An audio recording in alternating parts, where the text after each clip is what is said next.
Heungbu and Nolbu. The scent of incense had barely faded from the ancestral halls when the silence of morning was replaced by the cold, metallic clink of coins. The patriarch was gone, and with his passing, the fragile thread of familial duty began to fray.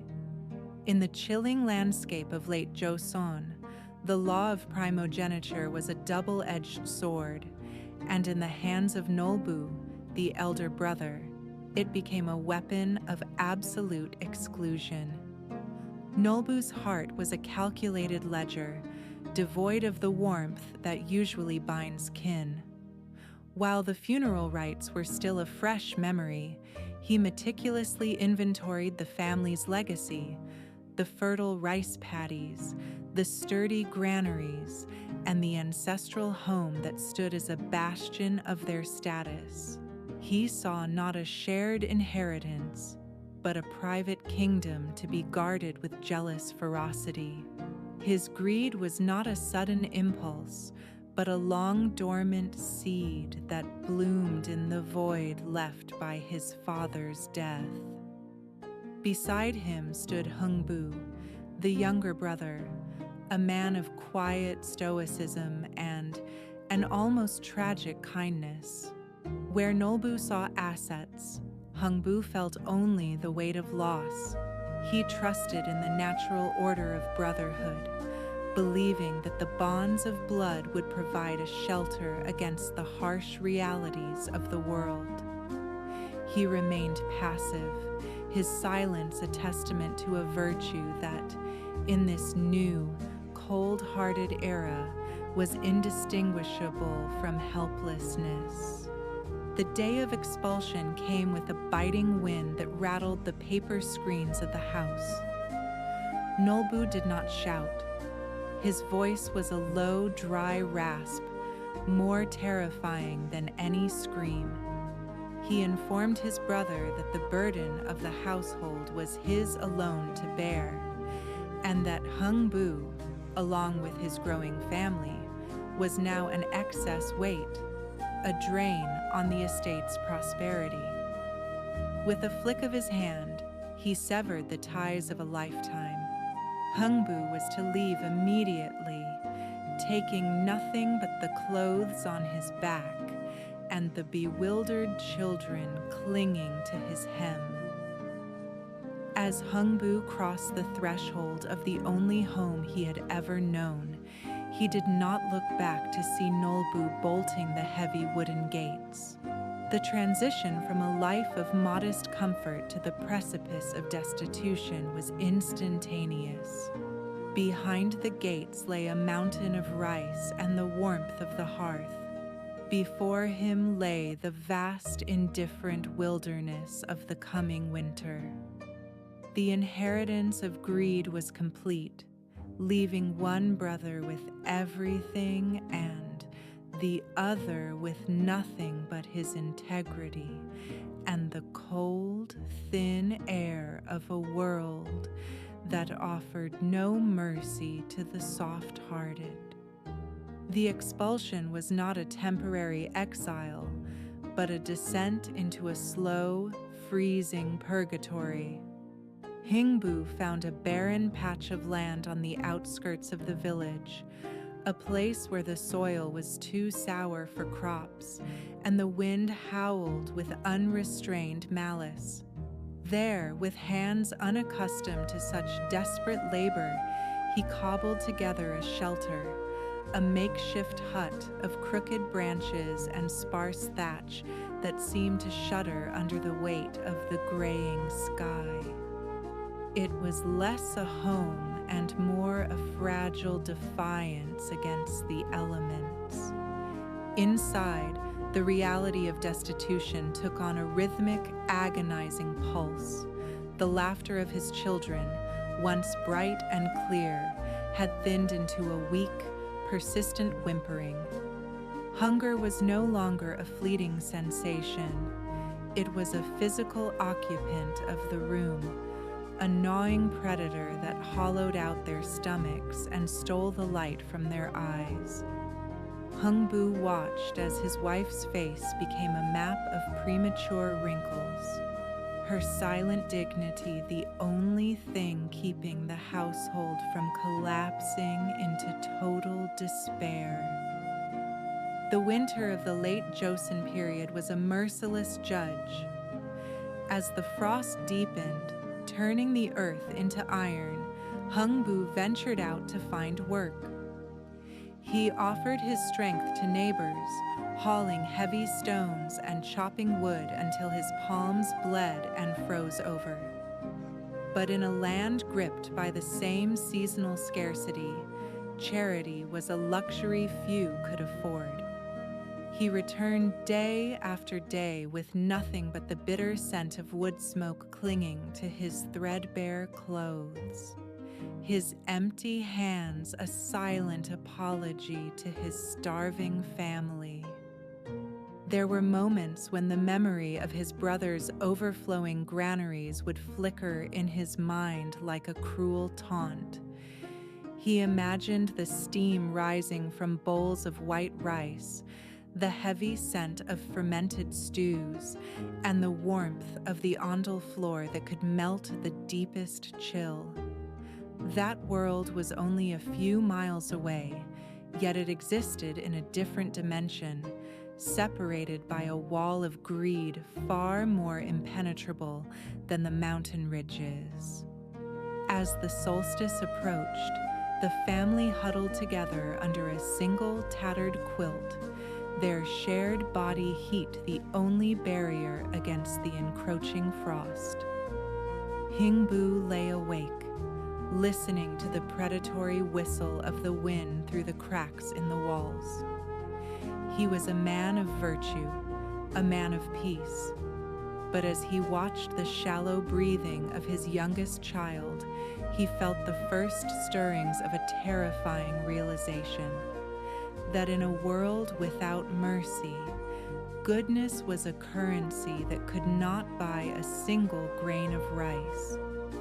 The winter was not just testing his endurance, it was eroding his soul. Winter did not surrender easily, but eventually, the iron grip of the frost began to soften. The thaw came not as a grand celebration, but as a subtle, weeping change in the earth. The scent of damp soil and the fragile resilience of the first green shoots. For Heungbu's family, the arrival of spring was a reprieve, a stay of execution from the cold that had nearly claimed them. It was during this season of tentative hope that the swallows returned, their sleek, ink blue wings slicing through the air like needles stitching the sky back together. They built their nests beneath the eaves of Heungbu's humble hut, their frantic, rhythmic chirping a stark contrast to the heavy silence of the winter months. Heungbu watched them with a quiet reverence, seeing in their survival a reflection of his own. But nature, like the world of men, is governed by a precarious balance. One afternoon, a shadow slithered through the rafters, a sinuous emerald snake, driven by its own ancient hunger. In the ensuing chaos of the raid, a fledgling swallow fell from the safety of the nest, striking the hard-packed earth with a sickening, fragile thud. When Heungbu found the bird, it was a broken thing, a pulse of life barely larger than a thumb, its legs shattered and bent at an impossible angle. In a world that had offered him no mercy, Heungbu might have been expected to look away, to prioritize his own starving children over a fallen creature. Instead, he knelt in the dust, his hands calloused and scarred from a winter of brutal labor, moved with the delicacy of a master artisan. He bound the tiny limb with a sliver of thread and a fragment of wood, his breath steady and warm against the bird's shivering frame. There was no logic in this act of devotion, no expectation of return. It was a moment of pure, unadulterated symbiosis. As the weeks passed, the swallow healed, its strength returning until the day it took flight once more, circling the hut in a wide, grateful arc before disappearing into the horizon. The seasons shifted again, the gold of late summer fading into the amber of autumn. One morning, the swallow returned, its flight purposeful and swift. It dropped a single seed into Heungbu's palm, a small, unremarkable thing, yet heavy with a strange, latent energy. It was the seed of grace, a gift from a realm that remembers kindness when the world of men has forgotten it. Heungbu planted it in the sour soil of his yard, unaware that he was burying the past and sowing the seeds of a miracle that would defy the very laws of his reality. The seed did not merely grow, it possessed a primal, aggressive vitality. Within days, thick, emerald vines had claimed the thatched roof of the hut, their tendrils curling with a strength that seemed almost muscular. By the time the mid-autumn moon hung heavy in the sky, 3 enormous gourds rested upon the rafters, their pale, smooth skins glowing with an ethereal, milky light. They were too large for this world, swollen with a secret weight that made the modest structure groan under their burden. With a rhythmic, gritty friction, Heungbu and his wife began to saw the first gourd open. The sound, a dry, rasping whisper, echoed in the silent yard. As the shell finally yielded, it did not reveal the bitter flesh of a vegetable, but a cascading river of white rice. It poured forth with a visceral, shushing sound, a crystalline torrent that buried their feet and filled their empty granaries. It was the scent of life itself, a fragrant promise that the era of starvation was over. The second gourd offered a different kind of transcendence. As the saw bit through its rind, the yard was suddenly bathed in a brilliance that rivaled the sun. Silks of impossible softness, hued in the colors of a bruised sunset and deep ocean currents, tumbled out in endless reams. Alongside them came gold, not the cold, calculated coins of Nolbu's ledger, but raw, warm nuggets and intricately forged jewelry that hummed with a quiet, ancient power. But it was the third gourd that defied the laws of the physical realm. When it split asunder, it did not spill material wealth, but a phantasmagoria of light and sound. From its hollow core emerged celestial architects and ethereal laborers, their movements a blur of divine efficiency.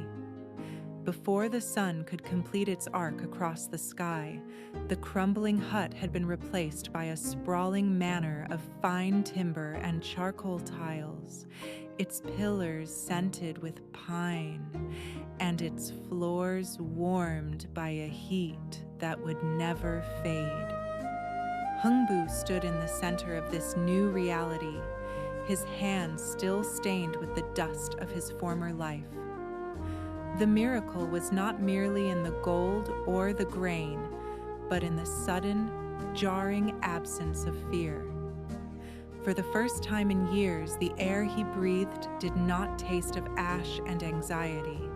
The harvest of miracles had reaped the sorrow from his heart, leaving behind a profound, heavy silence, the silence of a man who had finally been seen by the universe.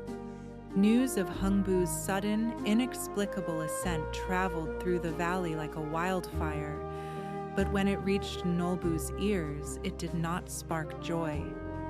It was a corrosive acid, eating away at the lining of his ego. To Nolbu, wealth was a finite resource, a zero-sum game. His brother's gain felt like a personal theft. He did not see a miracle of grace. He saw a mechanism he had failed to exploit. Driven by a frantic, jagged envy, Nolbu began to haunt the eaves of his own grand house, his eyes scanning the sky not for the beauty of spring, but for the arrival of a profit-bearing messenger. When the swallows finally returned, they found not a sanctuary, but a predator in silk robes. Day after day, he watched them with a clinical, predatory patience, waiting for an accident that the universe refused to provide. The cruelty, when it came, was not a burst of temper, but a cold, administrative decision. If fate would not break a bird, Nolbu would assist fate. He snatched a fledgling from its nest with a grip that was devoid of tremor. There was no hatred in his eyes, only the vacant, terrifying focus of a man performing a transaction. The snap of the fragile bone was a sound he welcomed, a necessary friction in the gears of his coming fortune. With a mimicry of kindness that was more grotesque than the injury itself, Nolbu bound the shattered limb. He spoke no words of comfort, his silence a sterile vacuum where Heungbu's prayers had once been. He fed the bird not out of pity, but to ensure his investment survived long enough to return to the source of the magic. When the swallow finally took to the air, limping through the sky, Nolbu watched it go with a triumphant sneer. He did not see a living creature escaping pain. He saw a courier delivering his order to the heavens. And when, months later, the bird returned to drop a heavy, dark seed into his waiting palm, Nolbu did not plant it with reverence. He thrust it into the earth with the arrogance of a man who believed the universe could be blackmailed into generosity. He was not waiting for a miracle. He was waiting for a payout, unaware that the seed he had sown was watered not with grace, but with the harvest of his own malice. The gourds that grew from Nolbu's malice were not like his brother's. They did not glow with a celestial light. Instead, they were heavy, jaundiced things, mottled with bruised purples and sickly yellows. They clung to the roof like parasitic tumors, exhaling a faint, metallic odor of rot that the servants whispered was the smell of a coming storm. Nolbu, blinded by the fever of his own greed, saw only the scale of his impending fortune. The first gourd did not split, it erupted. As the saw bit into the rind, a violent pressurized hiss escaped, followed by a cacophony of spectral brass and the rhythmic thud of marching feet. From the dark interior emerged not gold, but a legion of skeletal debt collectors and ancient vengeful creditors. They did not speak. They acted with a bureaucratic cruelty that mirrored Nolbu's own.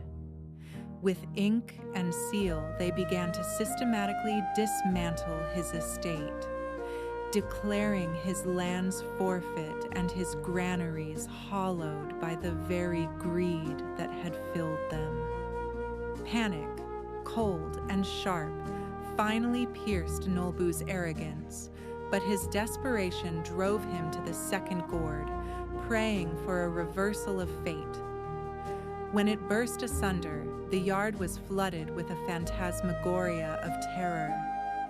Out stepped figures of myth made flesh, dokebi with skin like weathered stone and eyes that burned with a cold blue fire. They did not come for his money, they came for his dignity. With a visceral, terrifying joy, they laid waste to the physical symbols of his power, shattering the fine timber of his manner and turning his silk robes into tattered rags.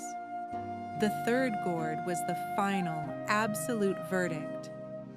It did not spill soldiers or spirits, but a torrent of filth and shadows that seemed to swallow the very sun. It was an avalanche of cosmic refuse, a physical manifestation of every cruel thought and calculated stinginess Nolbu had ever harbored. The sprawling manor, once a bastion of exclusion, groaned under the weight of this supernatural sludge until its pillars snapped like dry twigs.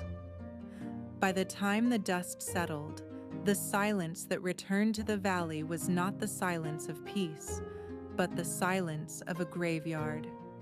Nolbu stood amidst the ruins of his legacy, his hands, the same hands that had broken a fragile wing, now clutching nothing but gray ash and bitter earth. The universe had not been blackmailed. It had simply returned his investment with interest. He was no longer a master of a kingdom. He was a ghost haunting the wreckage of his own making, stripped of everything but the heavy, suffocating realization of his own ruin. The aftermath of retribution was not a temporary setback. It was a total erasure. Nolbu sat in the gray skeletal remains of his home, the silence around him so absolute it felt physical. The wind, which he had once shut out with thick timber and silk screens, now searched him with a cold, intimate familiarity. He was a man stripped of his armor of gold, finding that beneath it, he was only a shivering collection of regrets. He waited for the villagers to come and gloat, or for the earth to open and finish its work. But for a long time, nothing came but the indifferent shadows of the mountains. It was Heungbu who eventually broke the silence. He did not arrive with a parade of his newfound wealth, nor did he come with the cold satisfaction of a debt repaid. He approached the wreckage of his brother's life with the same quiet, unassuming gait that had carried him through the winter of his own despair. When he saw Nolbu, haggard, soot-stained, and clutching the same bitter earth he had once looked down upon, Heungbu did not see a villain. He saw a mirror of his own past, a brother lost in a storm of his own making. Without a word of reproach, Heungbu extended a hand. It was a hand that still bore the faint scars of the labor Nolbu had forced upon him, yet it did not tremble with anger. He offered not just a shelter, but a sanctuary. He brought Nolbu back to the grand manor that the Gourds had built, and in an act of profound irony that the universe seemed to savor, he gave the elder brother the very warmth and sustenance that had once been cruelly denied to him. Nolbu's transformation was not a sudden cinematic epiphany, but a slow, agonizing thaw. As he sat by Heungbu's hearth, the taste of the rice, the same white, fragrant rice he had once hoarded, was bitter with the realization of his own wastefulness. The tears he eventually shed were not for his lost gold, but for the years he had spent building walls where there should have been bridges. In the face of a kindness he did not deserve, his arrogance finally surrendered, leaving behind a man who was, for the first time in his life, truly wealthy. The two brothers remained in the valley, their lives now woven together by a grace that transcended the laws of blood and law. The story of the swallow and the seed became a legacy, not of magic, but of the terrifying and beautiful symmetry of the human heart.